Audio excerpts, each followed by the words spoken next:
Testing font width with the ADA CAT font guide.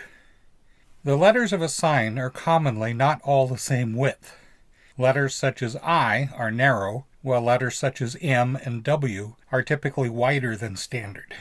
When testing font width, you should evaluate a conventional letter. Similarly, some letters such as S, C, or R have curved edges, making it difficult to assess their width.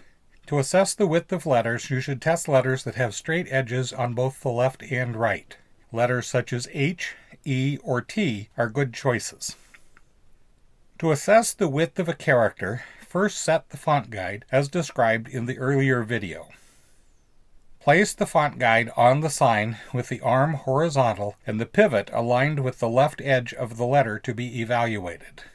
You will recall that the font guide has a font width window on the protractor component. The allowable range of widths of the font is determined by where the arm reference line crosses this window. The point at which the arm reference line enters the font width window is 55% of the font height from the pivot.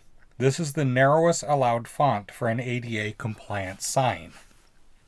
The point at which the arm reference line leaves the font window is 110% of the height of the font from the pivot. This is the widest font allowed for ADA compliant signage. With the pivot aligned with the left edge of the font, check that the right edge of the font crosses the arm reference line within the font width window. Again, note that we are not concerned about the actual width of the letter, only that the width is within the acceptable range.